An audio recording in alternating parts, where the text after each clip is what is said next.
one of which carried flags of Saudi Arabia and other the flag of Panama।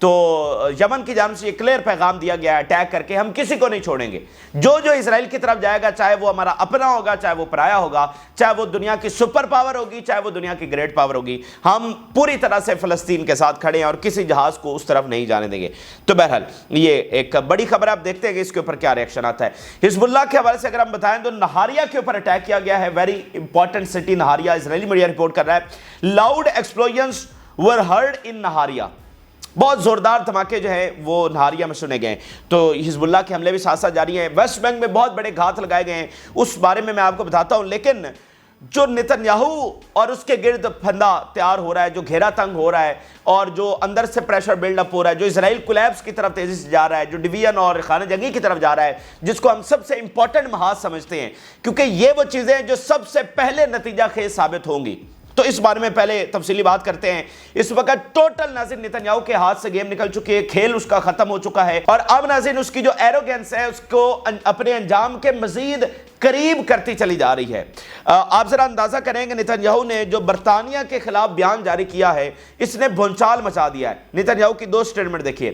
Shameful British decision will not change Israel's determination to defeat Hamas. Israel will win this war with or without British weapons. Shameful کا لفظ جو ہے یہ اسرائیلی وزیر اعظم استعمال کر رہا ہے, کس کے لیے؟ برطانیہ کے لیے. کوئی ایران کا نمائندہ, شام کا نمائندہ بات نہیں کر رہا, کوئی یمن بات نہیں کر رہا, برطانیہ کو کہہ رہا ہے کہ شیمفل. یہ اسرائیلی وزیر اعظم, وہ اسرائیل جو ٹکڑوں پر پلا ہے برطانیہ کے, جنہوں نے زمین لے کر دی, جو ان کے محافظ تھے, جو پہلے 20-25 سال 30 سال تو ڈائریکٹ برطانیہ نے حفاظت کی ہے, اور جو کچھ اسرائیلیوں نے یہاں پر آ کر کیا اس میں برطانیہ براہ راست شامل رہا, اور اس کے بعد بھی تھرو آؤٹ آج تک. اور ابھی بھی ان کی جینوسائیڈ کو کس نے سپورٹ کیا ہے, کس نے ان کو ڈپلومیٹک کور دیا ہے, کس نے اس کو ویپنز دیے ہیں, اور اس کو اسرائیل کا وزیر اعظم لفظ کیا استعمال کر رہا ہے؟ شیمفل. دیکھیں آپ کسی افریقہ کے کسی غریب ترین ملک جہاں پر سول وار جاری ہو, وہاں پر بھی اس کے خلاف بھی شیمفل کا لفظ استعمال کریں نا, تو یہ کوئی بھی ملک برداشت نہیں کرتا. اور اگر آپ برطانیہ کے خلاف استعمال کریں, جن کے ٹکڑوں پر آپ پلتے رہیں, تو مجھے بتائیے کہ وہ کس طرح سے برداشت کریں گے. اور اس میں ایک اور بڑی باریک بات میں آپ کو سمجھانا چاہتا ہوں.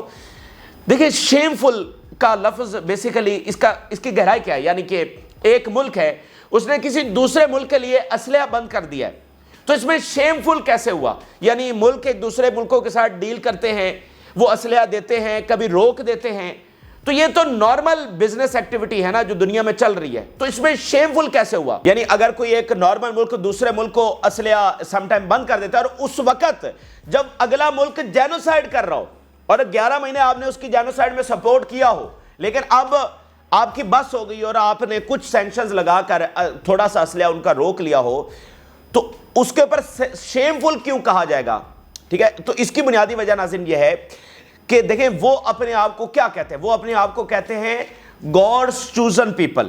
ٹھیک ہے, تو جو ان کے ساتھ ہے وہ صحیح ہے. اب یہ میں بڑی باریک بات آپ کو سمجھانے جا رہا ہوں. یہ وہ چیزیں ہیں جو عموماً میڈیا میں ڈسکس نہیں کی جاتی ہے, یہ وہ چیزیں ہیں جو ایک ہسٹورک لیول کے اوپر تبدیلی آ رہی ہے, اور آپ کو اچانک یہ تبدیلی نتیجہ خیز ثابت ہوتی ہوئی نظر آئے گی. جو ہم آپ کو بتاتے ہیں نا کہ یہ عمارت اچانک سے زمیندوز ہو جائے گی, یہ شیطانی عمارت, اس کے پیچھے یہ سارے عوامل ہیں جو پیرالل ساتھ ساتھ چل رہے ہیں اور بہت بڑی تبدیلی پیدا کر رہے ہیں. اچھا, تو یہ کہتے ہیں ہم گاڈ چوزن پیپل ہیں, تو جو ان کے ساتھ ہے وہ صحیح ہے, وہ حق کے اوپر ہے, جو ان کے خلاف ہے وہ غلط ہو گیا. یعنی اسرائیل جو کر رہا ہے وہ صحیح کر رہا ہے, اس کو اسلحہ دینا مذہبی فریضہ ہے. they are the God's chosen people, تو خدا کے بندوں کا اسلحہ کیوں بند کیا؟ تو تم غلط سائیڈ کے اوپر, تم ہسٹری کی غلط سائیڈ کے اوپر کھڑے ہو گئے, تم نے اپنا مذہبی فریضہ چھوڑ دیا, تو یہ تمہارے لیے جو ہے وہ شیمفل بات ہے, تمہیں ہماری سائیڈ کے اوپر کھڑا ہونا چاہیے تھا. لیکن بات ناظرین ساری یہ ہے کہ اس بار ان کی یہ جو ساری مکاریاں ہیں, یہ کوئی نیا بیانیہ تو ان کا نہیں ہے, نئی آئیڈیالوجی یا نئی مینٹیلٹی تو نہیں ہے, یہ وہی مینٹیلٹی ہے جو صدیوں سے لے کر یہ چل رہے ہیں. لیکن اب کی بار ان کی مکاریاں کام کرنے والی نہیں ہیں. اب کی بار ان کا جو سیاہ چہرہ ہے وہ وہاں پر آ چکا ہے, اور ان کی ساری جو گیم ہے وہ وہاں پر ختم, ان کا کھیل ختم ہو چکا ہے. آپ دیکھیں کہ برطانوی حکومت نے جو ایکشن لیا ہے یہ عوامی پریشر کے ذریعے ایکشن لیا ہے. یعنی اسی سینیریو کو ذرا ریورس کر کے دیکھیں, اگر برطانوی عوام اسرائیل کے ساتھ کھڑے ہوتے اور پھر یہ برطانوی حکومت ایکشن لیتی تو پھر اسرائیل سے یہ جو بیان جانا تھا تو اس کا نتیجہ کیا ہونا تھا کہ برطانوی عوام نے اپنی حکومت کے اوپر پریشر ڈالنا تھا کہ تم نے اسرائیل کے خلاف یہ ایکشن کیوں لیا. لیکن اب ایسا نہیں ہے. برطانوی حکومت نے تو ایکشن ہی اپنی عوام کی وجہ سے لیا ہے. تو ان کو پتا ہے کہ اسرائیل جو مرضی کرتا رہے, ہماری لیجیٹیمیسی کو یا ہمارے اندر کوئی ایسا مسئلہ پیدا نہیں ہوگا کہ عوام ہمارے خلاف ہو جائیں گے. ٹھیک ہے. اور دوسری امپورٹنٹ بات یہ ہے کہ یہ جو اسرائیل اب بیان دے رہا ہے یہ تو اپنی اسی ایروگنس کے اندر ہے نا, اس کا ریئیکشن اب برطانوی عوام سے اور آئے گا, یعنی اس کا بیک لیش آئے گا کہ برطانوی عوام, بھائی وہ پراؤڈ فل نیشن ہے اور اس نے دنیا کے اوپر سینکڑوں سال جو ہے وہ رول کیا ہوا ہے. کوئی معمولی چیز تو نہیں ہے کہ کسی ایک ملک کا پوری دنیا کے اوپر رول کرنا. سب سے بڑا امپائر تھا برطانوی امپائر. تو بھائی وہ قابل فخر لوگ ہیں, بہت بڑی نیشن ہے. تو وہ اسرائیل کہ اس بیانی کو کہ ان کی پوری نیشن کو جو ہے وہ شیمفل کہا جا رہا ہے, تو برطانوی عوام تو اس کا زیادہ ریئیکشن دیں گے نا. تو میں نے آپ کو کہا نا کہ اس کی ایروگینس اس کو اپنے انجام کے مزید قریب کرتی چلی جا رہی ہے. تو اس کے اس طرح کے بیانات اور اس کے کابینہ کے دھمکیاں برطانیہ کو اور باقی ملکوں کو, وہاں سے زیادہ ریئیکشن آئے گا. آپ دیکھیں برطانوی وزیر خارجہ آیا اسرائیل, اس سے نتنیاہو نے ملاقات نہیں کی اور واپس جا کر 5 دنوں میں کیا ریئیکشن وہاں سے آ رہا ہے. تو اب یہ لفظ استعمال ہوا ہے, آپ آگے دیکھیے گا اس کا مزید ریئیکشن وہاں سے کیا آتا ہے. بنیادی بات یہ ہے کہ برطانیہ کو قائم رہنے کے لیے اسرائیل کی ضرورت نہیں ہے, اسرائیل کو قائم رہنے کے لیے برطانیہ کی ضرورت ہے.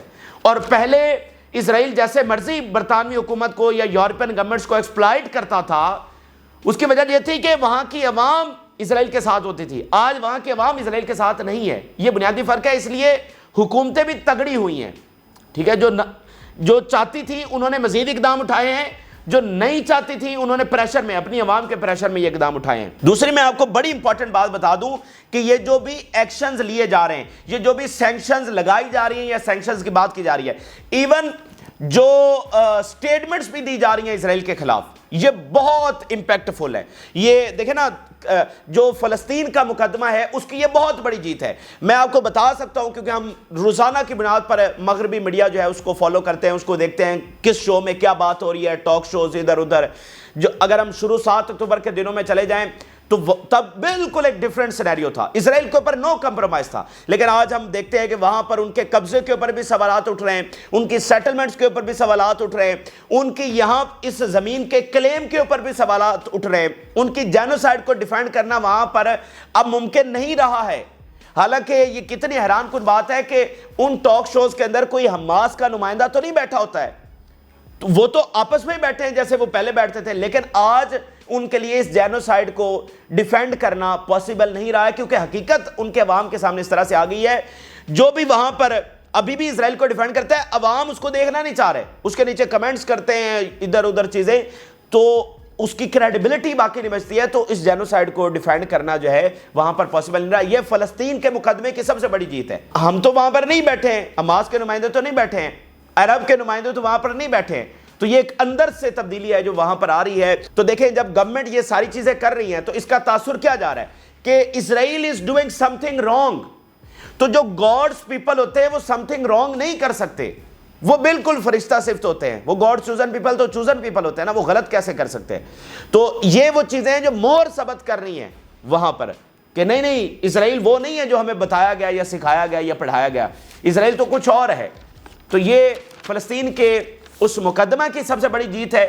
اور آپ دیکھیں گے کہ اس کا بہت مزید امپیکٹس آنے والے دنوں میں آپ کو دیکھنے کو ملیں گے, جہاں گراؤنڈ کے اوپر فلسطین زبردست طریقے سے لڑ رہا ہے اور اس کے اتحادیوں میں اضافہ ہوتا چلا جا رہا ہے, اور 11 مہینوں کے بعد بھی ریزسٹنس کھڑی ہے وہاں پر اس نیریٹو کے بیانیے کے اوپر, اس نیریٹو کے محاذ کے اوپر, جو بہت امپورٹنٹ محاذ ہے کہ اسرائیل ادھر ظلم بھی کرتا تھا اور وہاں پر جا کر وکٹم کارڈ بھی کھیلتا تھا.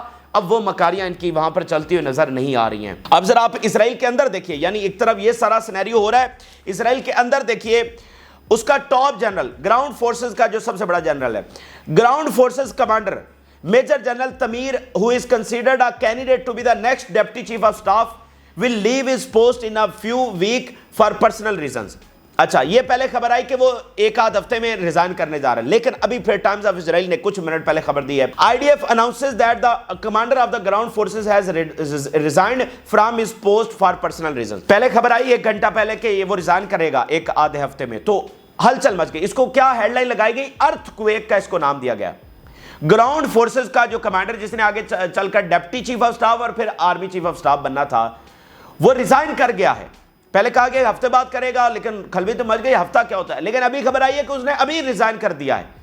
تو اس کو اسرائیل کا میڈیا ایک زلزلے کے طور پر دیکھ رہا ہے، یعنی اس کو اپنی شکست کے طور پر دیکھ رہا ہے کہ یہ اچانک کیا ہوا ہے. تو اب آپ دیکھیں کہ اگر یہ اتنے بڑے وار ہیروز تھے اور یہ اتنے بڑے فاتح تھے اور ان کے لیے مسیحا تھے کہ ان کا صدیوں پرانا خواب گریٹر اسرائیل پورا کر کے ان کو دے رہے تھے، تو پھر یہ ریزائن کیوں کرتے چلے جا رہے ہیں؟ اب انہوں نے ساتھ لکھا ہے پرسنل ریزنز. اور بھائی پرسنل ریزنز کون سی ہوگی؟ اپنے ملک کو بچانے سے زیادہ بھی کوئی پرسنل ریزنز ہوتی ہیں، تو ظاہری بات ہے انہوں نے یہی لکھنا ہے. اور کیا وہ لکھے کہ وہ جناب جنگ جیت نہیں سکا اور نہ وہ سمجھتا ہے کہ وہ جیت سکتا ہے اس لیے وہ چھوڑ کر جا رہا ہے. تو اور انہوں نے یہی کہنا ہے پرسنل ریزن. تو یہ سب ہر جگہ پر یہی لفظ استعمال ہوتا ہے پرسنل ریزن. آپ جب آپ سچ نہیں بتا سکتے تو اس طرح کے 2-3 جملے جو ہیں وہ استعمال کر لیے جاتے ہیں. اب آپ دیکھ سکتے ہیں کہ ان کا جو شیطانی قبضہ ہے وہ کس طرح سے شیٹرڈ ہو رہا ہے، یعنی ایک ایک طرف سے ان کو شکست کی خبر. آپ ذرا اگلی خبر دیکھیے. اسرائیلی ایمبیسیز جو مطلب یورپین ایمبیسیز ہیں ان کے اتحادیوں کی، وہاں کیا ہو رہا ہے؟ People are losing hope. More and more Israelis are lining up in foreign embassies to get European or American passports and leave. کچھ تو ڈوول نیشنلز جو تھے 10 لاکھ وہ تو نکل لیے. اب جو ڈوول نیشنلز نہیں ہیں اس وقت ایمبیسیز کے باہر لائنیں لگی ہوئی ہیں کہ وہ چاہ رہے کہ ہمیں کسی طریقے سے جو ہے وہ ویزا مل جائے، کسی طریقے سے کوئی معاملہ بن جائے یورپ کے اندر، امریکہ کے اندر، آسٹریلیا کے اندر، کہیں ادھر ادھر، تو ہم یہاں سے نکل لیں. People are losing hope. یہ کیا فتح ان کو مل رہی ہے؟ جو لائنیں کی لائنیں لگی ہوئی ہیں، 10 لاکھ چھوڑ کر گئے ہیں، 7 ملین ٹوٹل ہیں، 10 لاکھ چھوڑ گئے اور اب بھی مزید جو ہے وہ لائنیں لگی ہوئی ہیں. تو آپ ذرا اسرائیلی میڈیا کا اس کے اوپر دیکھیے. It is not Hamas that is collapsing but Israel. یہ حماس نہیں ہے جو کولیپس اور ختم ہو رہی ہے، یہ اسرائیل ہے جو کولیپس اور ختم ہو رہا ہے. The amount of lies and internal contradiction in Netanyahu's press conference is unbelievable and under the current circumstances no prisoner will be released in a deal. یہ ٹوٹل نتنیاہو نے جو ہے اپنی سپیچ میں جھوٹ بولا ہے. یہ جی حماس کو ختم کریں گے، اس کو قیمت چکانی پڑے گی، فیلاڈیلفیا کوریڈور پہ رہیں گے، برطانیہ کو دھمکیا، امریکہ کو دھمکیا، یہ سب جھوٹ ہے اور یہ اصل میں ہمیں ایک مکمل خاتمے کی طرف لے کر جا رہا ہے. پھر اسرائیلی میڈیا رپورٹ کر رہا ہے کہ آج آرمی یہ بتانے جا رہی ہے نتنیاہو کو کہ ہم مزید غزہ سٹرپ میں اگر آپریشن پھیلائیں گے. تو ابھی اصل میں ہوا کیا کہ اب نینا کو بتایا تھا نا کہ یحییٰ سمر آئے ہیں تو آپ کو بالکل مختلف طرز کے اوپر چیزیں نظر آئیں گی. آپ دیکھیں یحییٰ سمر کے آنے کے بعد کیسے نتنیاہو ایکسپوز بھی ہوا ہے کہ نہیں یہی صرف رکاوٹ ہے مذاکرات میں. ابھی آرڈر یہ ہوا ہے کہ اگر آپ تک آرمی پہنچے، یعنی جو حماس کے فائٹرز ہیں جن کے پاس ہاسٹیجز ہیں، ان کو آرڈر کیا گیا ہے کہ اگر آپ تک آرمی پہنچے تو آپ نے مطلب ان قیدیوں کو ان کے جو نا ہاتھ نہیں لگنے دینا. تو یہ سخت ترین اب تک کا آرڈر ہے. تو ابھی اسرائیلی آرمی میں اس کھلبلی مچ گئی ہے. تو وہ کہہ رہے ہیں کہ اگر ہم آپریشن کو مزید کنٹینیو رکھتے ہیں تو پھر کوئی قیدی جو ہے وہ واپس نہیں آنے والا، کیونکہ جب بھی ہم پہنچنے کے قریب ہوں گے تو وہ ہمارے ہاتھ نہیں آ سکیں گے. اسرائیلی اپوزیشن لیڈر کا بیان دیکھیے. What we have heard from Netanyahu is a baseless political trick and what he said about Philadelphia is completely out of touch with reality. مطلب تمام اطراف سے یہی بیانات آ رہے ہیں کہ یہ جھوٹ بول رہا ہے. حماس کا بیان دیکھیے. Netanyahu's statements are the speech of a desperate person looking for a imaginary victory that he failed to market. یہ ایک ایسے شکست خوردہ شخص کی سپیچ تھی، ایک ایسے ڈیسپریٹ شخص کی پریس کانفرنس تھی جو کسی وکٹری کے لیے بھاگا پھر رہا ہے لیکن اس کو وکٹری جو ہے وہ مل نہیں رہی ہے. تو یہاں پر اگر آپ دیکھیں تو سینیریو اس وقت کیا ہے، اس کے جنرلز بھاگ رہے ہیں، اس کی آرمی کی لاشیں وہاں سے آ رہی ہیں اور اس کے جو لوگ ہیں وہ بیرون ملک فرار ہو رہے ہیں اور اس کی جو کلوزسٹ الائز ہیں، سب سے قریبی اتحادی ہیں، ان کے ساتھ پھڈا پڑ گیا ہے. تو آپ اگر مطلب جو اسرائیل میں بیٹھا ہوا اسرائیلی ہے وہ تمام اطراف سے دیکھ رہا ہے، اس کو فتح کہاں پر نظر آ رہی ہے مجھے بتائیے. کہ لوگ چھوڑ رہے ہیں، جنرل چھوڑ رہے ہیں، اتحادی ایک ایک کر کے چھوڑتے چلے جا رہے ہیں، اسلحہ بند ہوتا چلا جا رہا ہے، دنیا میں امیج ختم ہو چکا ہے، دنیا میں یہ پرایا سٹیٹ بنتے چلے جا رہے ہیں. تو ان کو کوئی وکٹری نظر نہیں آ رہی ہے. اکیلا نتنیاہو جی حماس قیمت چکائے گی، حماس کو ختم کریں گے، حزب اللہ کو کریں گے، یمن کو، تو اس کو کوئی بائے کرنے کے لیے تیار نہیں ہے.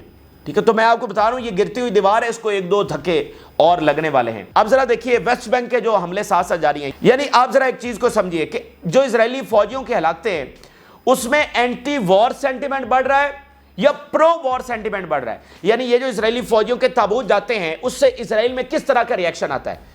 اسرائیل میں یہی ریاکشن آتا ہے نا کہ جنگ بند کی جائے، ان کا غصہ بڑھتے سے بڑھتا چلا جا رہا ہے۔ ایک یہ ہوتا ہے کہ ان کے فوجی مرے ہیں تو ان میں یہ غصہ آیا ہے کہ اب ہم مزید طاقت کے ساتھ حملہ کریں گے، یہ نہیں ہے، وہ اینٹی وار پروٹیسٹ اور اینٹی وار سینٹیمنٹ میں اضافہ ہو رہا ہے۔ تو کیا ادھر سے تابوت آنا بند ہو گئے ہیں؟